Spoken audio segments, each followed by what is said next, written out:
Hey, good evening and welcome to Between the Lanes, episode number 53. I'm Ron, I'm Shane. and we are going to talk about races last week and upcoming races and see where that might lead us to other topics for discussion on tonight's show. So, to get started, of course, as usual, you can go find us on YouTube, Between the Lanes. The channel is Slot Racer.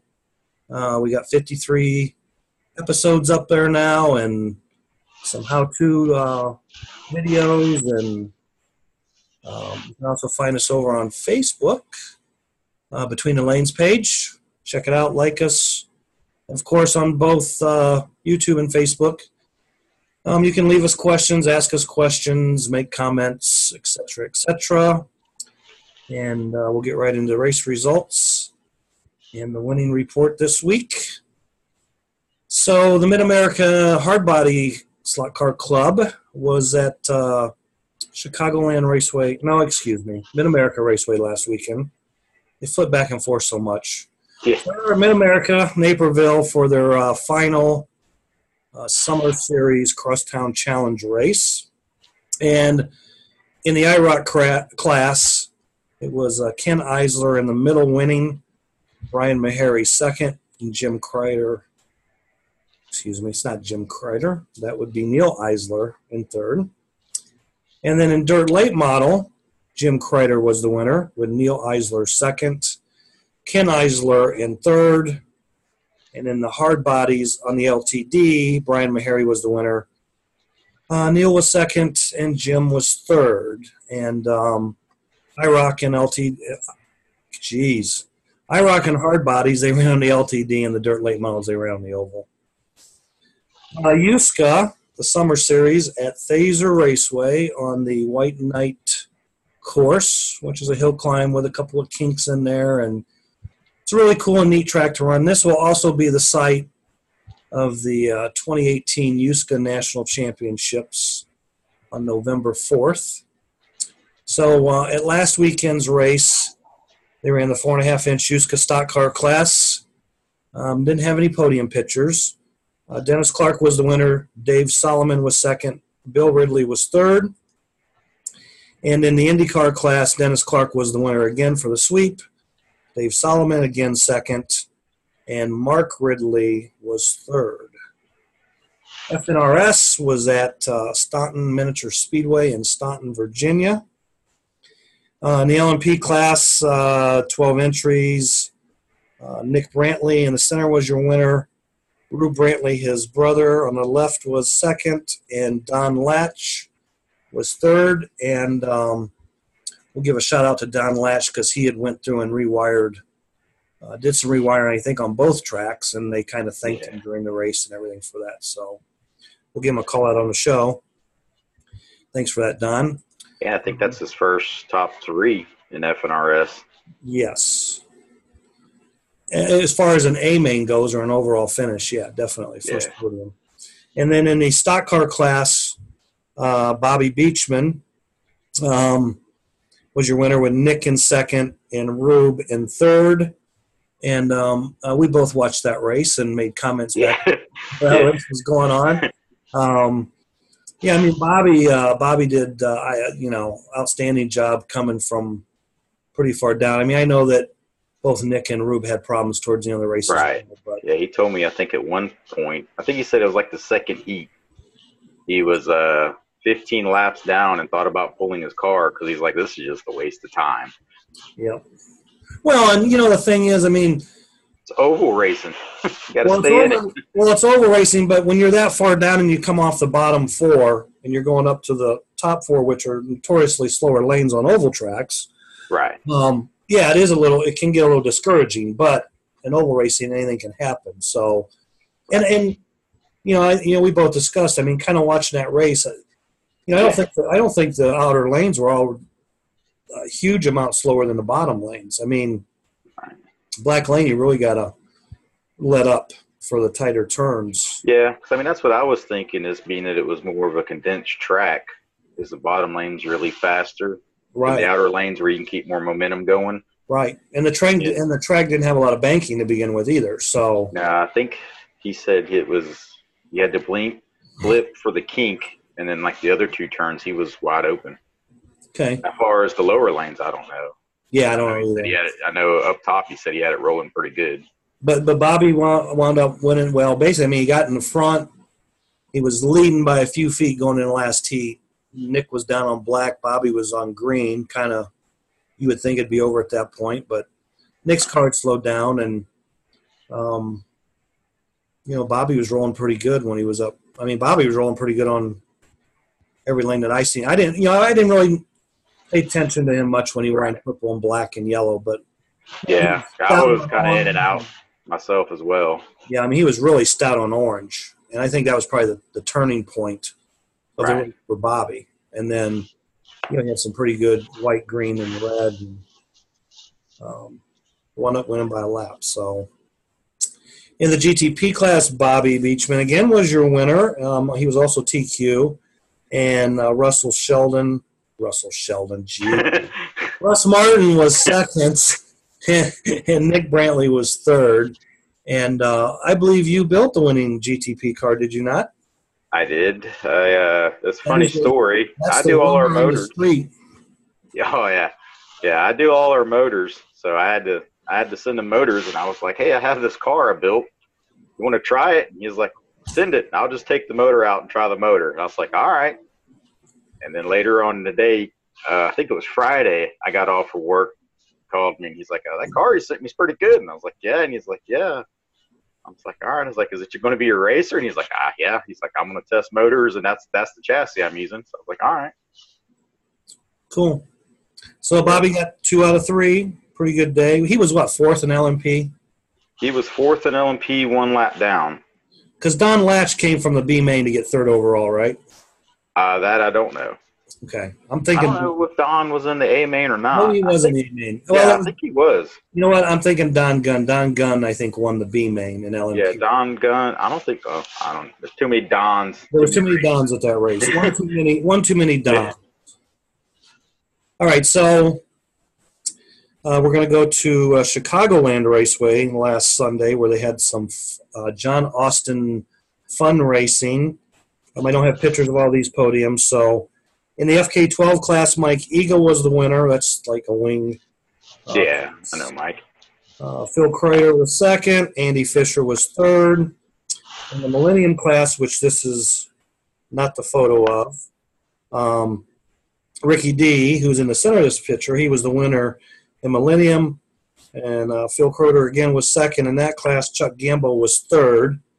And this photo is for the Can-Am finish, which Ricky D was the winner in Can-Am. Chuck Gambo was second, and Mark Matei was third.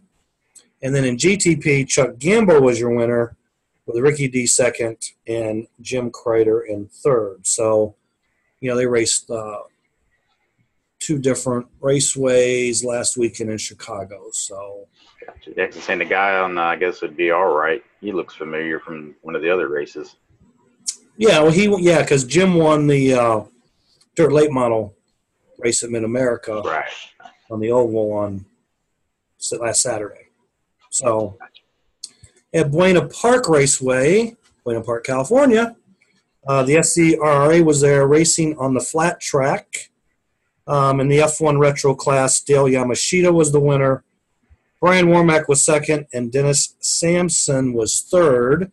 It's good to see Dennis on the podium. It's been a while since last time I seen him up on a podium. So. And then in Can-Am, Dale Yamashita won again, pulling off the sweep. Brian Warmack in second.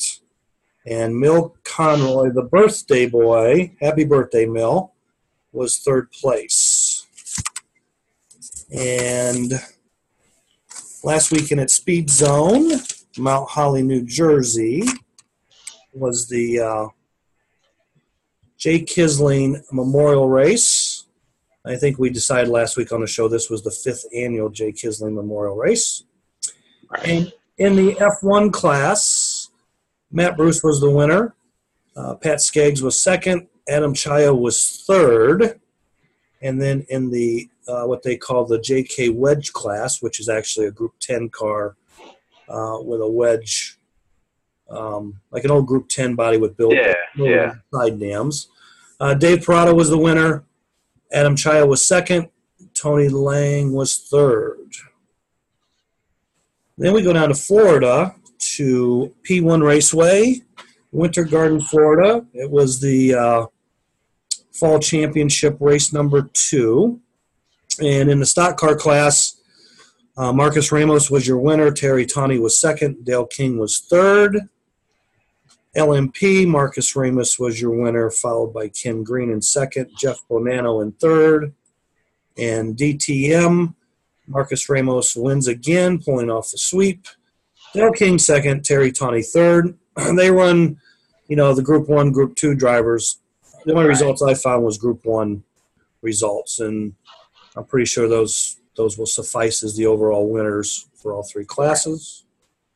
And last weekend, Cap Henry raced at the Great Lake Dirt Nationals, which, as we all know, Cap races slot cars in the wintertime and sprint cars in the summertime.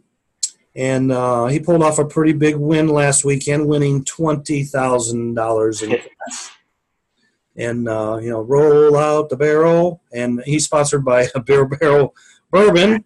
And that was Cap's third week in a row winning, because he'd won the previous 2 weekends at Fremont. That's good. This race was at Mansfield. And I don't know if you watched that video. I did. Yeah. Yeah. He got up top and made the top work. Adios, boys. Yeah.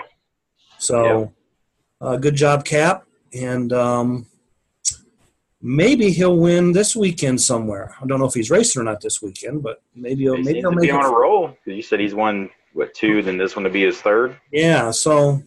Been a good pay week or pay month for him. Yeah. So maybe this weekend he'll pull off another one. So, winner, chicken dinner. That is the winning reports. And Sunday. So this Sunday, we've got a Mid-American Hardbody Series endurance race at Thaser Raceway in South Bend, Indiana. That's the final race of their Enduro Series for the summer. We got the Jim Nolan 6-hour endurance race at Tom Thumb Hobbies, Columbus, Ohio. Penn Jersey kicks off their 2018-19 series at Dom's in New Jersey. And the Tri-State Summer Series will be at Mark's Model World this weekend. And then starting on August 22nd through the 26th, so next Tuesday, I think. Or 22nd?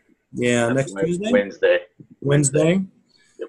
The Nazranat starts down in White House, Tennessee at Slot Cars Are Us, the track. Tracy Brown's G21 Girding King track is race ready and ready to rip.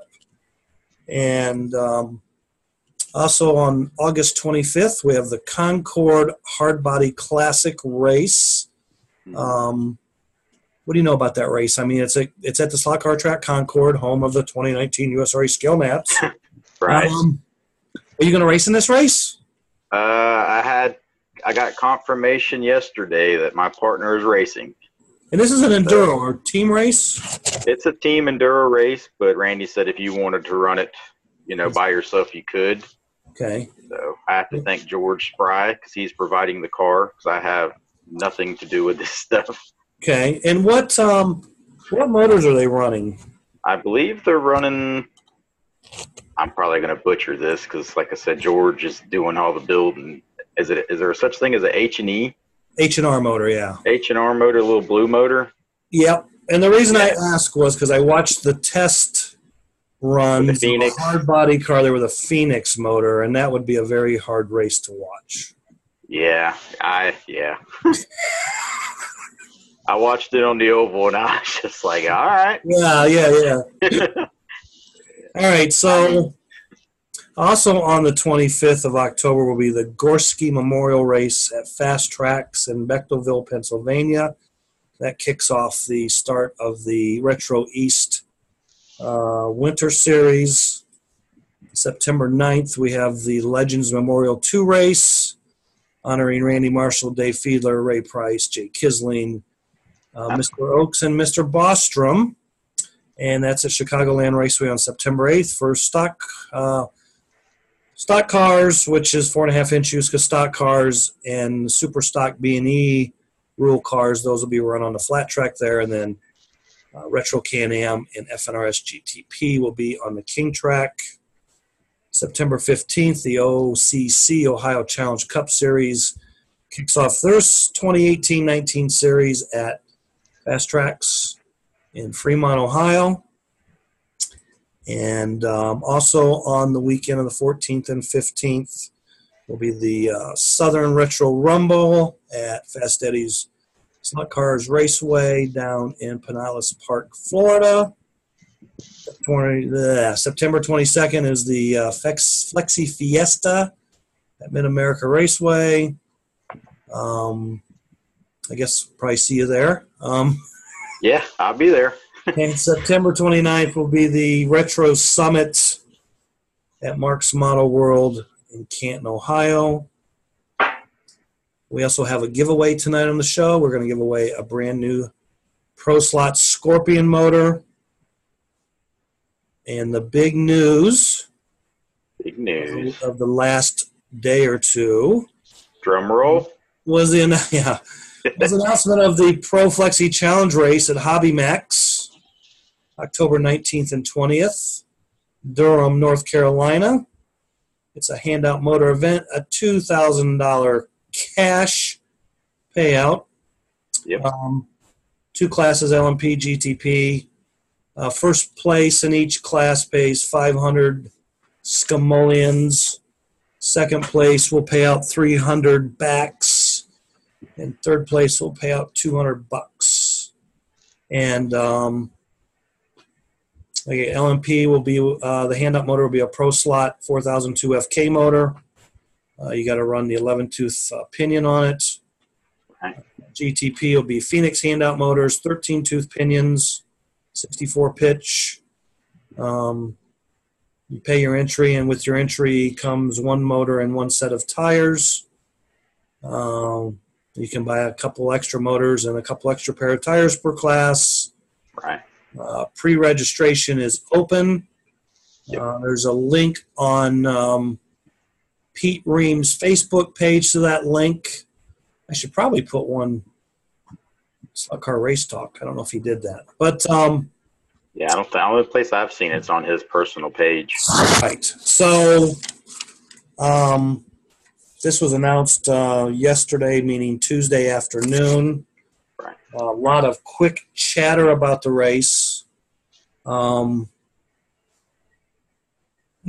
like I don't know how to say it, but there's a lot of excitement. A lot of people. Yeah, from a lot of different areas.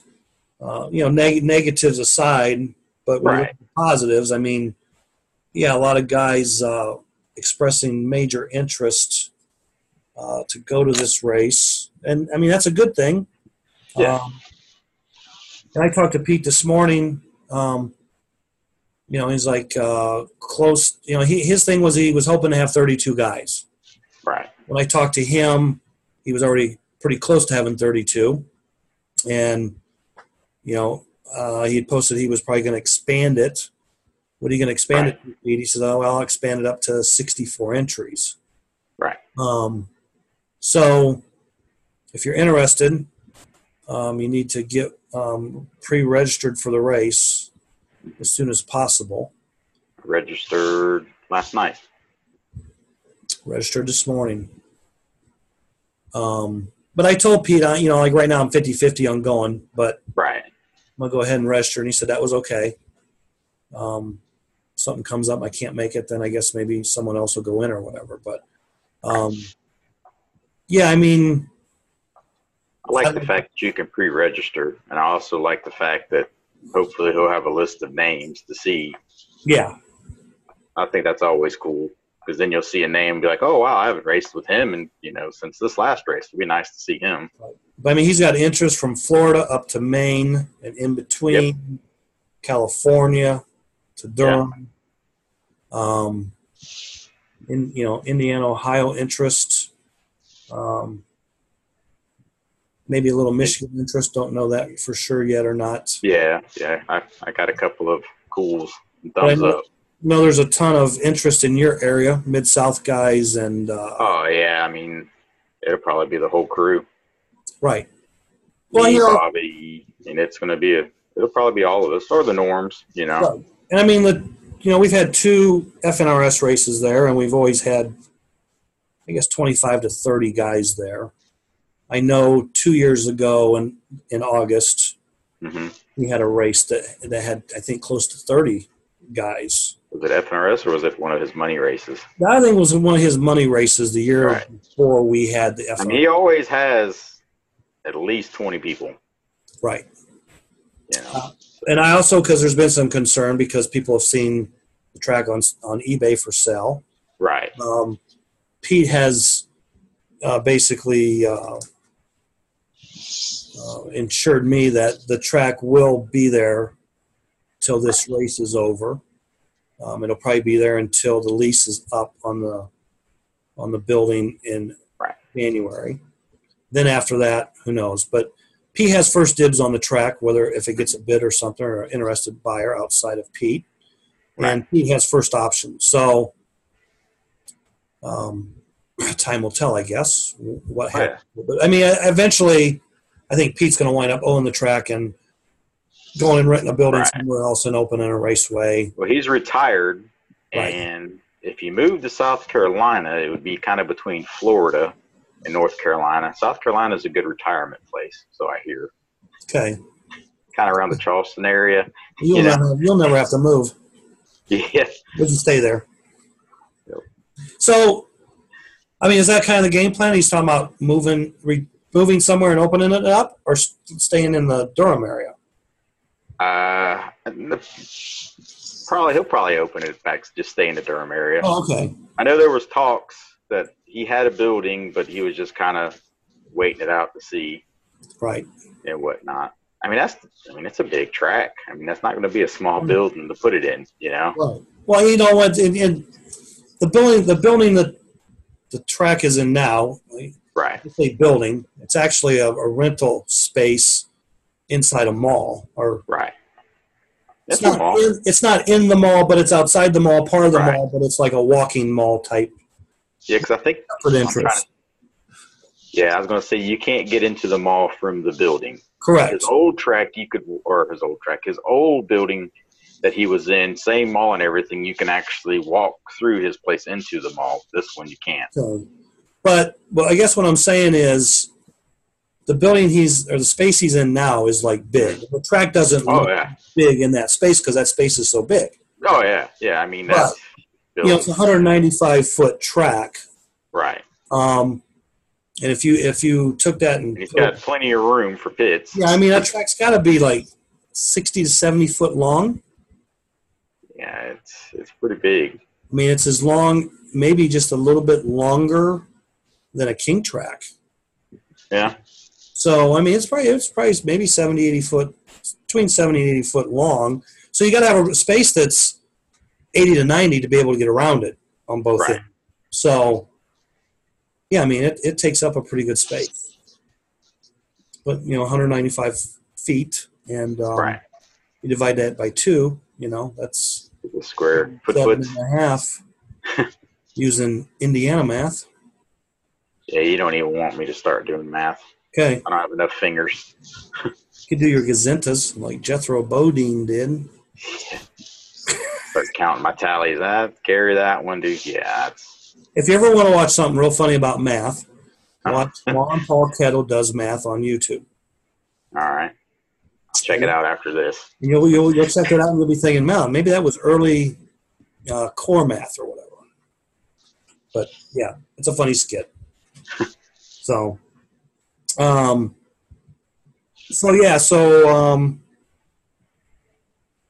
course, the race gets announced and people in other parts of the country are like, well, you scheduled on top of my race and stuff. I mean, right. And you know what? It's if you're going to have any kind of a major race, the first thing you have to worry about and not conflict with is the series closest to you that are going to feed your race to begin with.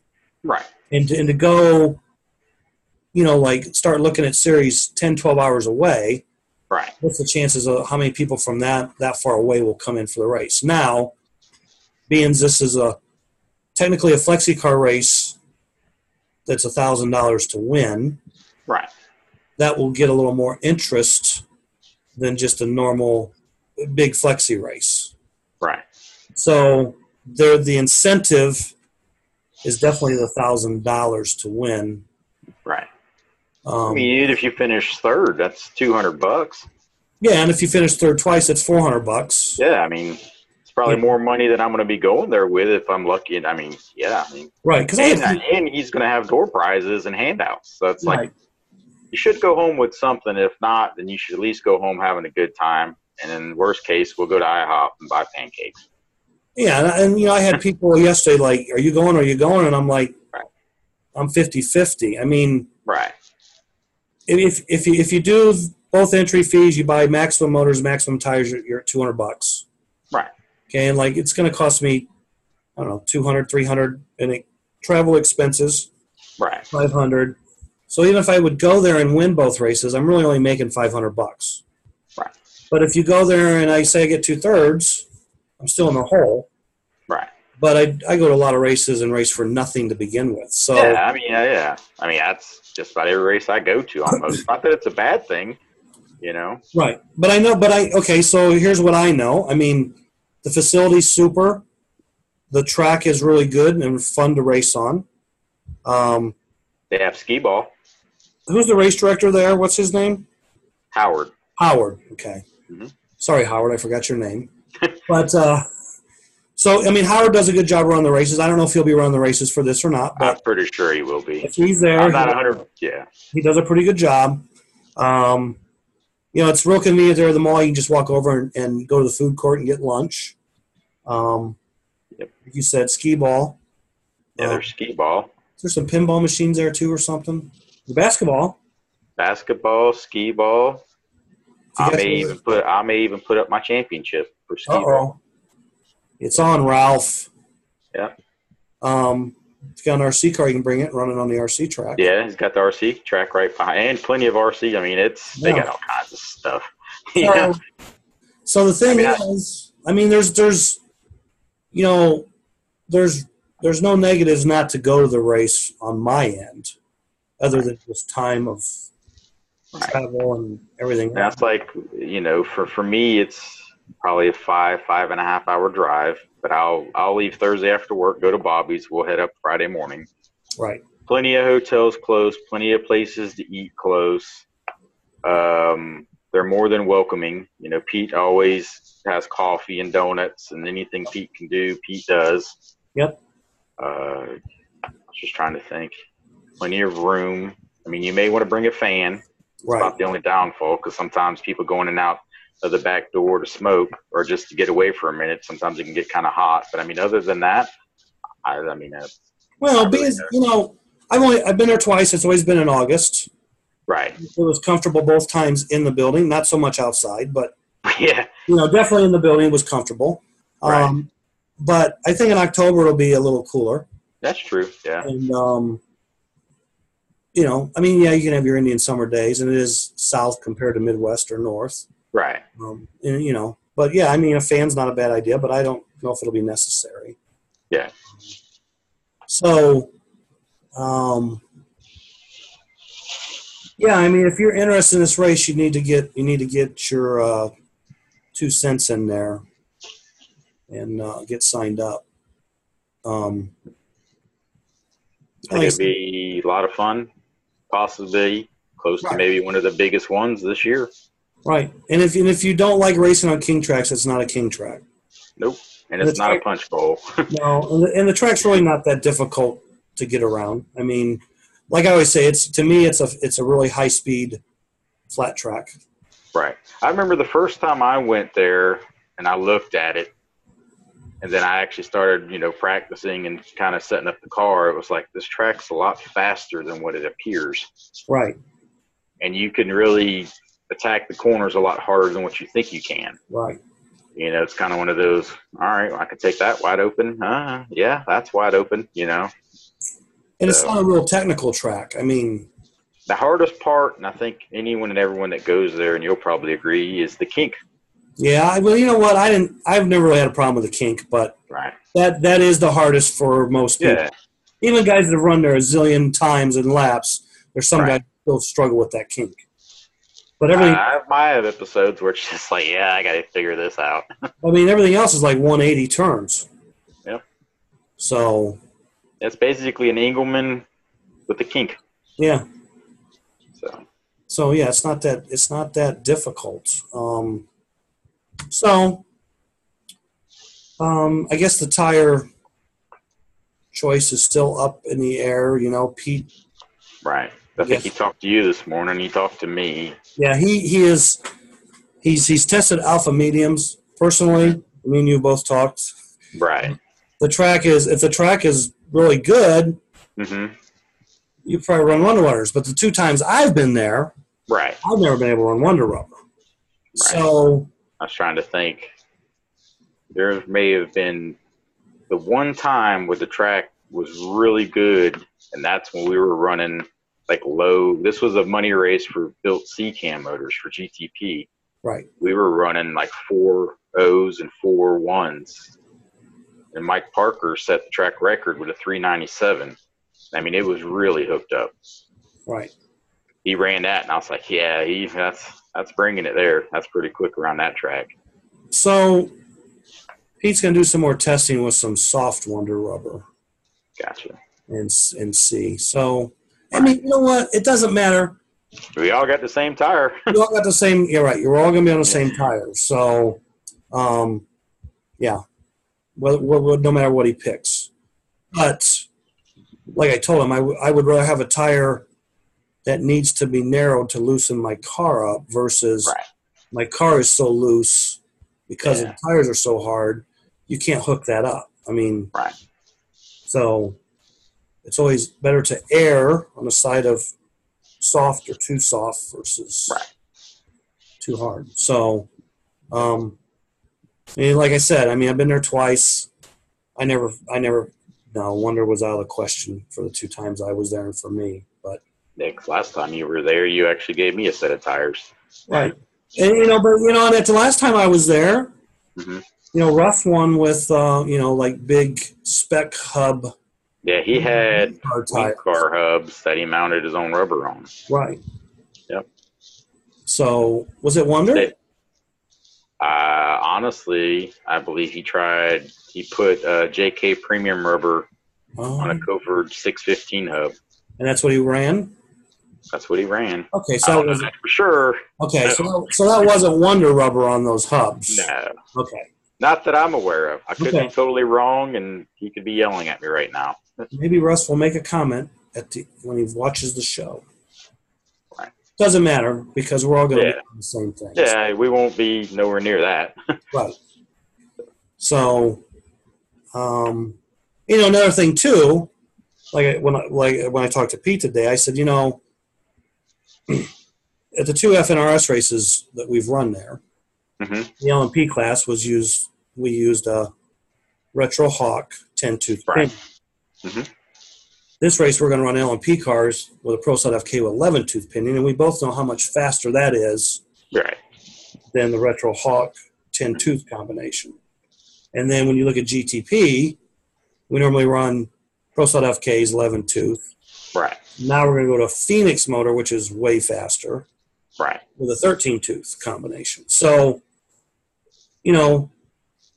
not only are we running more horsepower in the cars that we've run there before, if you had trouble with hooking up with Wonder Rubber with slower motors, you definitely have a problem with that with much more faster motors. Unless the track is just super stuck and super rubbered up or something. I mean, I can't really remember a time going. I mean, the times I've went there and it didn't seem like it had a lot of glue on it, it was still good. Right. And then the times that I've went there and it seemed like it had maybe a little bit more glue, it was like even better. There's never been a time I went there where I was just like, yeah, this isn't right. Every time I've went there, I've always found something that hooked up. Right. Same here. And then, like I said, that one time for that one money race, me and Bobby were talking about it today. It was perfect. I mean, it was fast. It was probably one of the fastest it's been. Well, okay. So like, we went there last February. I thought the track was stickier on Friday and stickier than it had been the previous August when we raced there. Saturday it wasn't as sticky as it was Friday, but we've run the glue off. We've pulled the glue off. Right. We're starting to build rubber up. Right. Track sits overnight, changes a little bit. Yep. You go back to the August before, again, the track was, I thought, a little slick on. I thought it was slick on Friday. It wasn't bad. Right. It got better on Saturday, but then it kind of went away after the LMP and the stock car race. Because I know I was like really soft on Friday. Went out and ran after LMP, and it's like, oh, I need a little bit harder tire. But a little bit harder on was better. Went out, after stock car race, ooh, that's too hard. And I think I went back to softer, the softest thing I'd ever tried all weekend for the GTP race. So, it was kind of funny because in August, I sat on the pole and I won the race. We went back in February. Russ sat on the pole. I wasn't too far from him. I think we're almost a tenth faster than we had went in August. Right. But didn't run near as many laps in February as we had in August. So we were faster. Right. But we ran less laps. So faster, so I don't kill. Yeah, I guess. I don't know.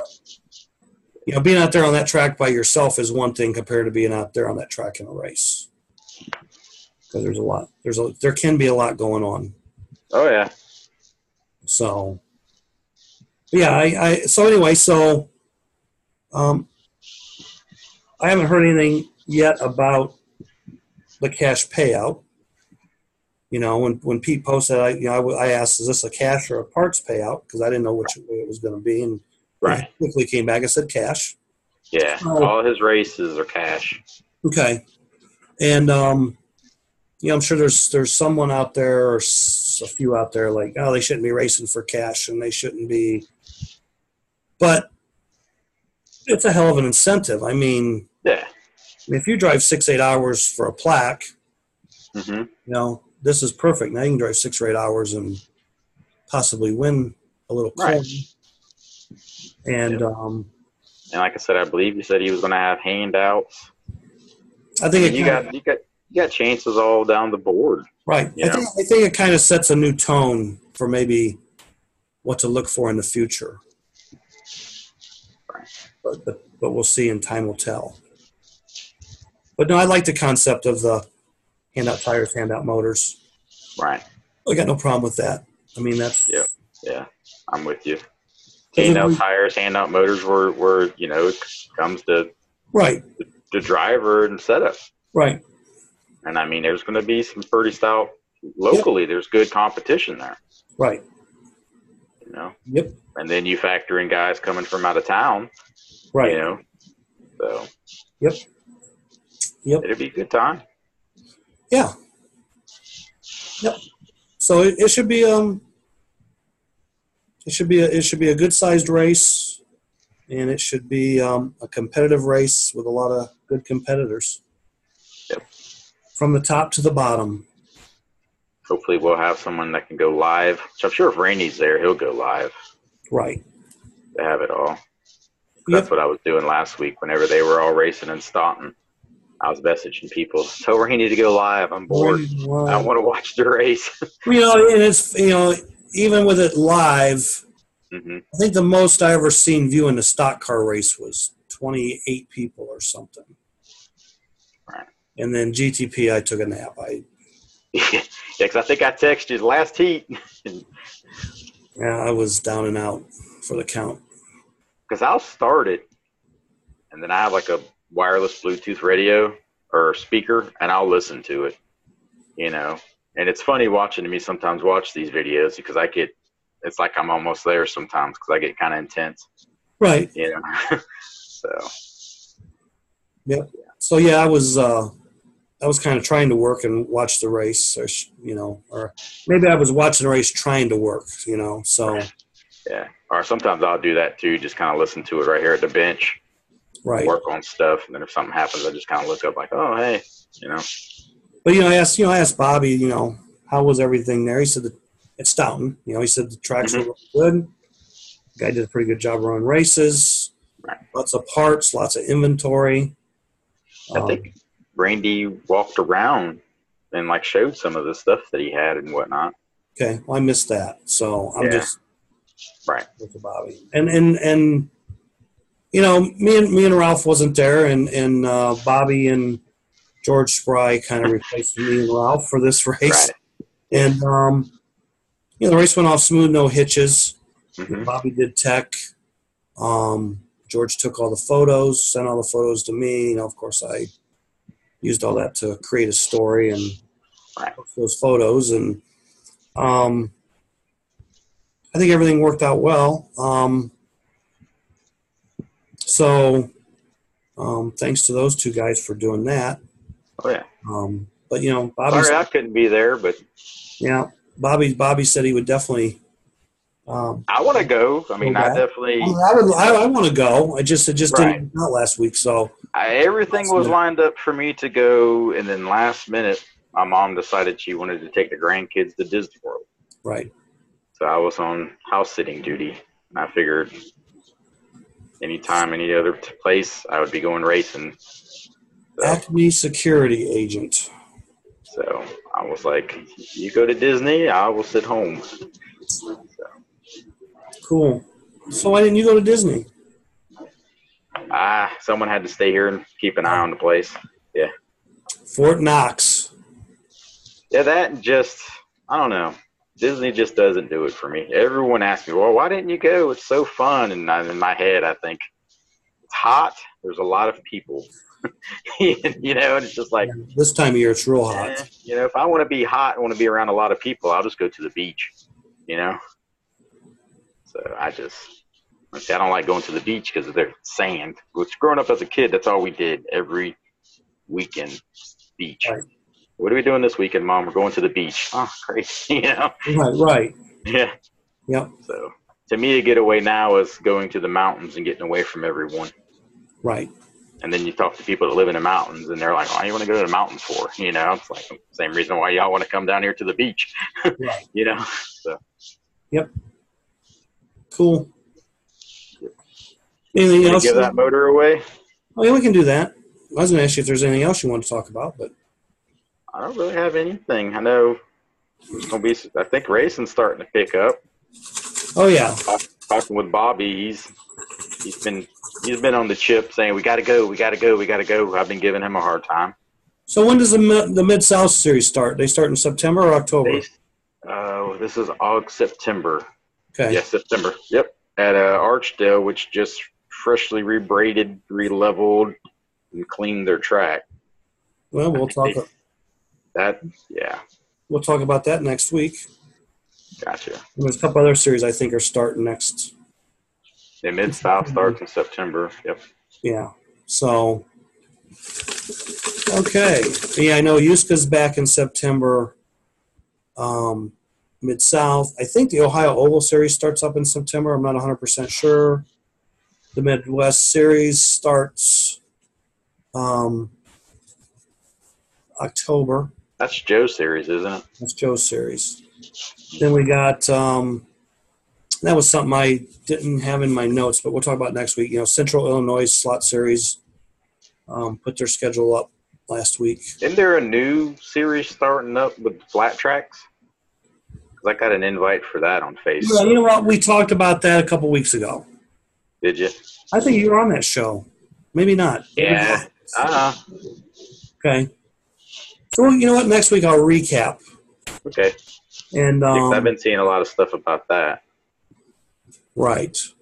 Now, another thing I've seen today, OCC, because they have 3 races in a row on their King tracks. Right. I don't know which one's first. I know Mark's is February. Right. Yeah, because I remember talking to you about that and seeing if you wanted to go. January is Tom Thumb in Columbus, so December is HMS, Right.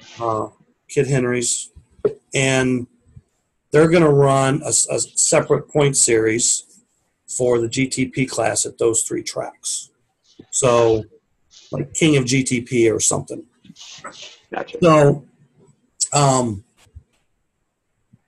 I have not heard or seen any reports on the final outcome of the HMS King since Girding has left there, I guess. Right. Got it all braided and everything, and then they noticed a couple of low spots. Yeah. So they went back and was fixing that, and I have not really heard nothing since that has been completed. So I don't even know if they've run a lap on the track since they've done it. So the old Cap was probably there helping, and then with the race coming up, he probably had to go. You know. And he's got $20,000. Who wants to be at slot car track? Yeah, exactly.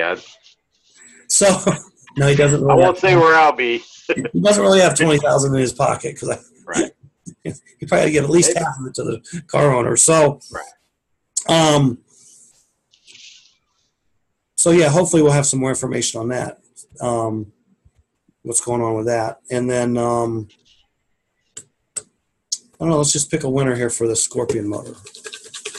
So whoever wins this Pro Slot 4007 Scorpion motor, you will have to contact John Miller, our Pro Slot, John Miller at Pro Slot on the Pro Slot Facebook page or John Miller's personal page. And it's a $49.95 retail value. And you're losing names. I've got one name here. Kevin Owens. Kevin Owens. I think he might be a drag racer, but I'm not 100% sure. Saying his name don't ring a bell. Pro Slot Scorpion. So whoever that was that fell out, I'll have to put them back in for next week's drawing, which I don't know what that will be. So Kevin Owens, you need to contact John Miller at Pro Slot so he can mail you your brand new Scorpion motor. So Scorpion motor. So hard bodies for you next weekend. I think I'm doing hard bodies this weekend. Right. Yeah, I was supposed to go this Saturday coming and test, but things came up. So I'll just be there bright and early Saturday morning. Okay. So cool. Go ahead and mark that one off the resume. Hard bodies. I got my Waltons in. Now it's time for the hard bodies. I was going to say. I did wing cars. I did the flexi stuff. Flat track, that's just a matter of time. So yeah, you got one there in your backyard now. Yeah, my extended backyard. Extended backyard. Well, it's more of a backyard to you than it would be me, but yeah. Do you have any? I guess what closest flat tracks to you are what Rogers? Well, Rogers and then Mike's. Depends what you want to call. Depends on what you want to call flat track. Right. Now I'm gonna say you also got Mark. I mean, he's got as far as a true flat track would be Mid-America, Naperville, because they got the world's track. Right. Okay, so like, well, I would call the LTD a flat track. Right. Flat track purists would say no because it has a bank on the one end, gotcha. Over 10 degrees. Well, you know, and then there's the flat track at the Fiedler flat track at Chicagoland, which that's perfect. Right. So I have two flat tracks in Chicago. And then the next nearest flat track would be, I guess, Mark's. But an hour or so away from me is Columbia City Raceway, which has the Florida Orange flat track. But it's got a bank on one end. You can't run it wide open, but gotcha. But it's 90% flat. So what's the percentage of what they consider flat track? Yeah, well, it would never qualify for like an ISRA race because it doesn't have enough running footage. Plus, it's got the one end's over 10 degrees of bank, 2 degrees or whatever their magic number is. So right, but so yeah, so if you hear background noise, it's storming here. Nope, don't hear a thing. Yeah, gotcha. I So sit here thinking it's thundering and lightning and it's raining like extremely hard. And I'm like, yeah, in case anyone hears any background noise. and I'm still thinking about because somebody's going to say, well, you forgot about my track. And yeah. But yeah, I mean, that's the thing with me is just, Charleston has no tracks. We have nothing. Right. So everywhere I go, I have to travel, and people are like, oh, you forgot about this, you forgot about that. And it's just like, I don't race as much as I used to, Right. I cut back on traveling. I mean, there was a time where I think I marked it down one time between big car racing and slot car racing for 3 months straight. Every weekend, I was in and out of a hotel and at a track. And I was just like, this is too much, Right. Work Monday through Thursday, sometimes Friday, get off, travel, race all weekend, drive home Sunday, go back to work all weekend, travel. I was just like, yeah, this is, 3 months straight. There towards the end of the third month, I was dragging. Yep. So I have my times where I miss it. Right. So. Cool. All right. Well, that's kind of all I've got for this week. About the same.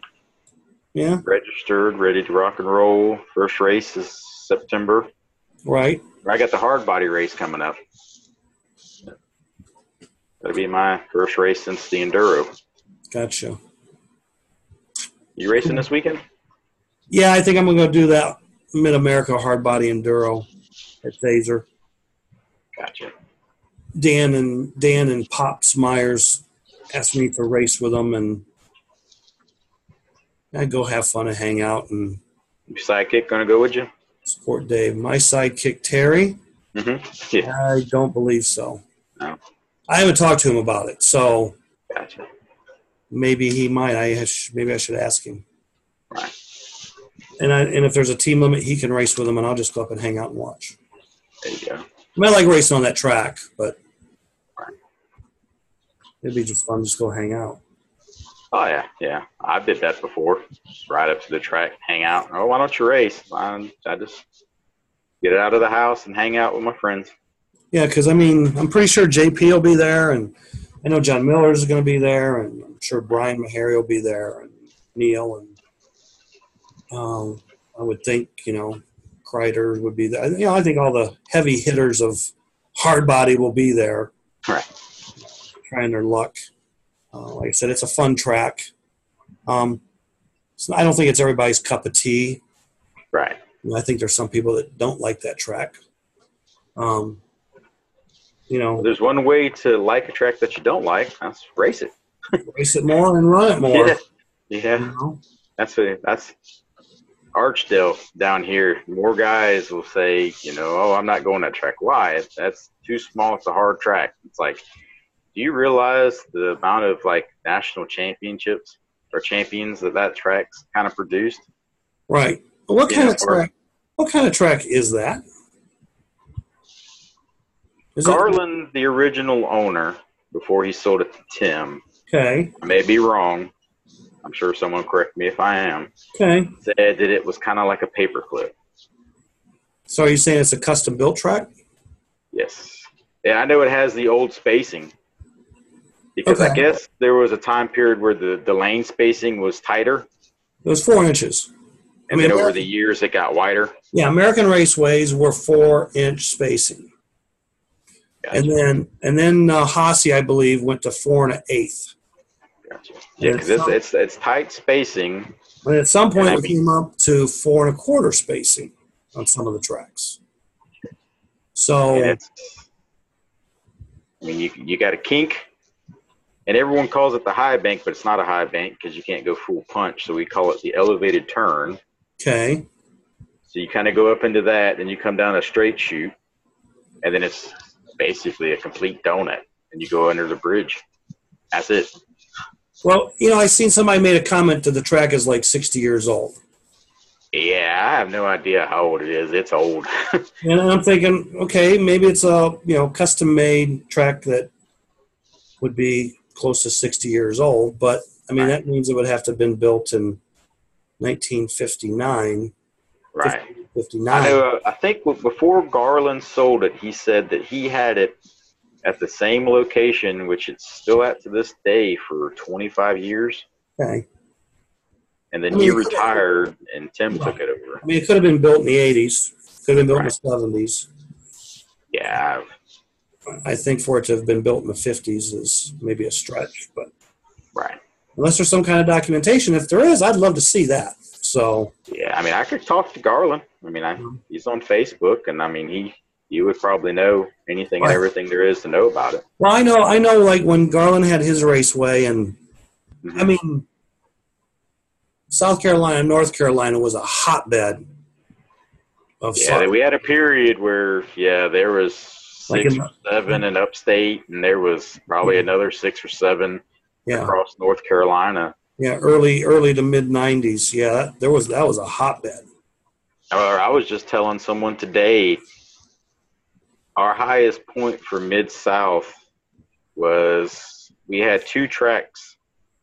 One of them had 123 entries, and then the other track broke that record with 125 entries. That's 4 classes.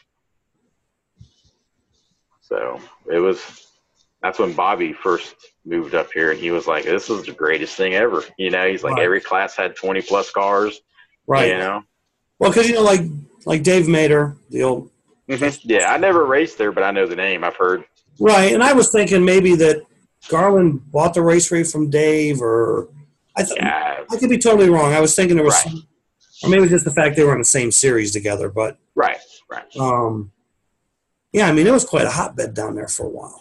Yeah, because I was going to Myrtle Beach because we had a track in Myrtle Beach, which at the time was the closest track to me after the track locally closed down. And then I got paired up with Roger Cleveland, and he was racing Mid-South. And he told me, he was like, you know, Shane, if you want to ride up here, Myrtle Beach ain't for like an hour and a half from me, 2 hours depending on traffic. He was like, you can ride up here, leave your car here, and ride with me. Because he was going to these races by himself. Right. You know, and I was like, yeah, you know, it's better to ride in pairs anyway, for safety reasons, and just to have someone to talk to and split the cost with. So that's whenever I started getting into it hot and heavy, me and him were kind of paired up, doing all the traveling and racing together. And that's there towards the end, whenever some of the tracks were starting to kind of be sold, or, you know, it went through its low series, and then it shot back up, you know, where a bunch of tracks and a bunch of racers. You know, and that's slot cars. You know how it is. It has the wave effect. Oh, yeah. So. See you today. See you tomorrow. Yeah. The wave effect. Okay. Well, I don't know. It'll be Ralph or Shane next week, because Ralph said something about maybe missing tonight and next week, but. Gotcha. That's working out. It's working out. We haven't got any complaints on you yet, so. I'm a phone call or a text away, and I don't mind doing it. So, that's all I know. So if you're going racing this weekend, good luck, be safe, have fun. You got to do the magic word. Yes. Today. What is the secret word of the show this week, Shane? Since we were talking about the payout, and the money race, I figured the secret word for the day could be payout. Oh, payout. Okay. I don't know if you've ever had that one. You know what? Well, before I answer that question, in the show after that race, we can use payday as the secret word. Yeah, there you go. Ching! Maybe we could have the winner. Possibly. Special guest. Possibly. So. Now, what was your question about payday or payouts? My question? Yeah, because I said secret word, and you said that was the secret word was payout. Payout, and then you started to say something about did you have a payout, or I don't know, maybe I don't know what I gotta go back and watch it on the rewind. So anyway, there you go. Yeah, I told a person yesterday, I was like, I can remember stuff happened 10, 20 years ago. 5 minutes, it's gone. Well, it's you know, okay. So I was talking to somebody. I don't remember who it was now. Right. That was last week, and, or early this week, or whenever. We was talking about, you know, Cap winning the $20,000, and Right. Is that the most he's ever won in a sprint car race? And I said, as far as I know, I believe it is. Right. So the question was, what's been your biggest payout in a race? And I said, well, I can't really give you the exact. Did you win a car? Well, I won half a car. Oh, yeah, I remember that story. So I thought, well, maybe it'd be an interesting thing to go in the Wayback Time Machine. Right. Try and maybe figure out what's been the highest payouts, some of the highest payouts for slot car races in the last 30 years or so. So I started that project and forgot to put this in the Wayback Time Machine. So it's a little more complicated and it's going to take a little more time than I thought. So I can tell you mine. Okay, let's hear it. Mine was at Pete's race. Okay. He had a money race, GTP, $200 to win. That's right there. That's the trophy. Cool. There was a time I went. It was a close race. It was a super close race, and it was pretty intense. But it was all said and done. Yeah. There was a time I went to Canada, right. and I think I came back with about $5,000. But I have to go through some. I have to dig in the vault. Was that on the books? So you can't really claim it. No. That was when I was still at Parma. So, okay.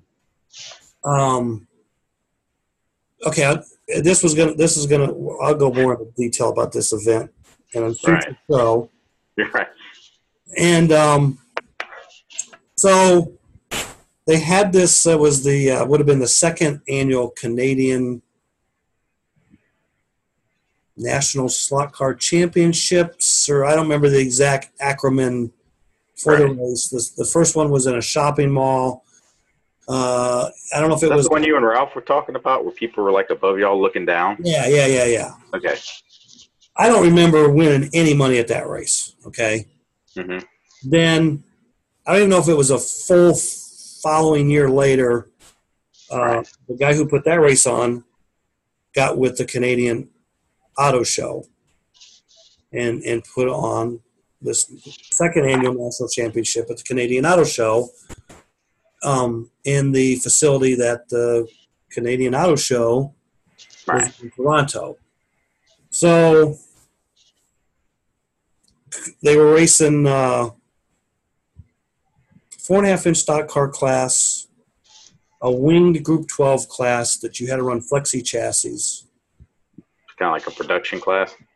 Yeah, or whatever it was. The motor was like anything with a tagged X12 arm in it. And I honestly believe I was the first to run a Cobalt 12 motor because I was like, oh, well, I need to get some arms made for the Cobalt setup. So I got some made by ProSlot, and I won that race. Then there was a Group 27 race, and it had a huge payout. Mm-hmm. So we ran the stock car race, I think.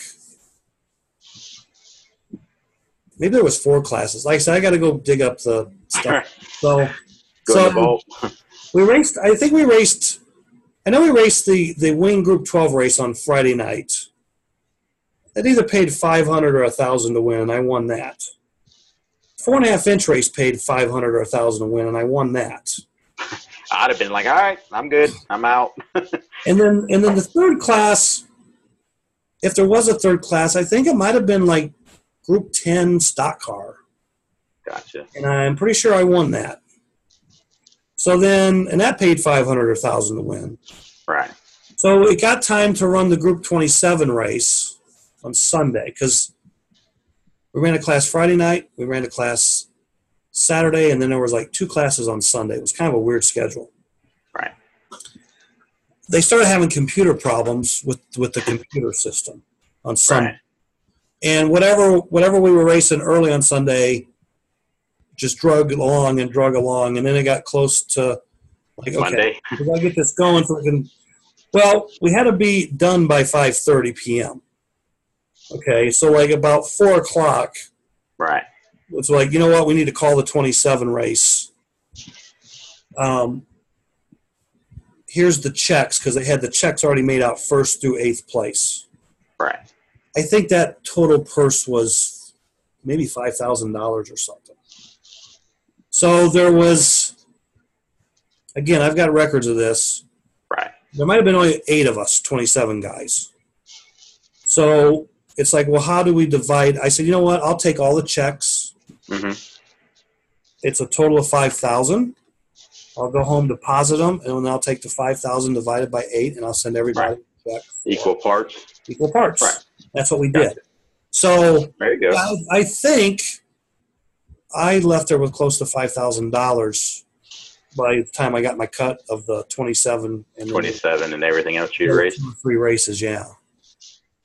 So that was, as far as I can remember, that was even, I made more off that than I ever did off half the car. But right. So yeah, and then I mean I know like there's been drag racers at drag races that have won huge amount of cash, but finding that information is that. But yeah, but as far as road racing comes, because I got to go back to the JP Van Rossum races that we had both here and they had in Europe.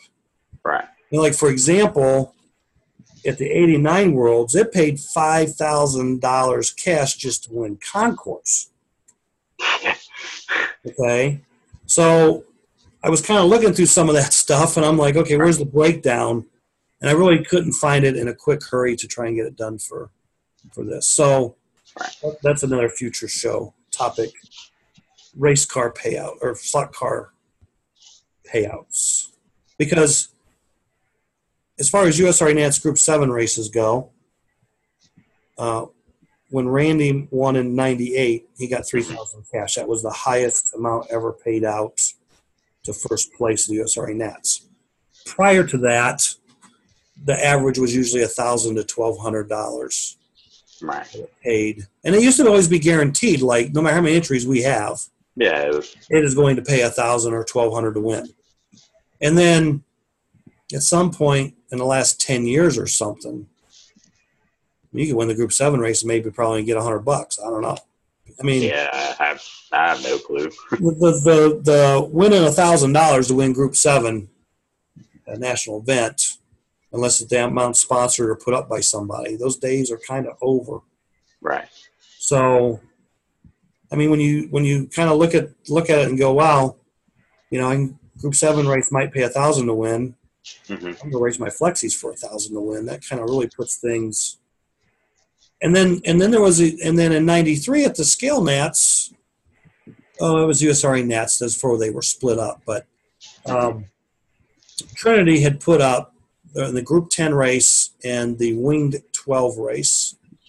If you won with a Slotworks motor and chassis in Group 10, you got $1,000.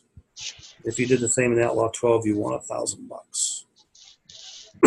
So that's kind of something else I got to dig up because I still got the flyers on that and all the promotional stuff. And that, believe me, that's a whole story and the controversy that was created when that was announced back in '93. I mean, that was, major players and people weren't even involved in flexi car racing. Right. We're starting to get it. Yeah. Yeah. So, yeah. It's like I always, people back then would always say, well, you have to race Group 7 to make money or win money. Well, we're going to start racing flexi cars for money, so. Yeah, this is the. Come on down. Step on down and. Fourth or maybe fifth money race Pete's held. Right. There's always money races going on, but it's usually $100 here or. Right. More and more I think about the race, it was $200 to win the GTP race, and then there was a $100 bounty because up until that time, Mike Parker had won every GTP race, money race there was. Okay. And the deal was it was $100. If Mike won it, he got the full $100. If someone else beat him, it was split. Between him and Mike? Between Mike and whoever beat him. Right. So I actually made $250 for that race. Okay, so that doesn't sound very fair. $50 more than what I had. Yeah. I mean, so if you don't beat, if you don't beat Mike, who would you give the other 50 to? But yeah, because like if Mike won, I think if you beat the guy the bounty's on, you should get the whole. Yeah, I mean, that's what we kind of talked about, but it was just. But I mean, that's how it was decided. I mean, you can't argue. I mean, if everybody agreed to it, then who cares? I mean. Yeah, I mean, it was just everyone knew whenever they signed up for the race that if Mike won, he got all the money. Right. If someone beat Mike, whoever the winner was splitting it. Okay. So I was like, whatever, that's cool with me. Yeah, there's different ways to do bounty. I mean, I've seen bounties done different ways, but. Oh yeah. I mean, like with big cars, it's like $1,000. If you beat that person, whoever wins gets the $1,000. Right, and sometimes if no one beats that guy, it adds up to the next race. It adds up, or sometimes they don't give the money away to anybody. Right. Yeah, it's just a one race deal, just to kind of draw attendance and possibly more racers. Right. Those before. All right. Well, we started this before. Time to go. Yeah. So. All righty. Next week. We'll see you. Good one.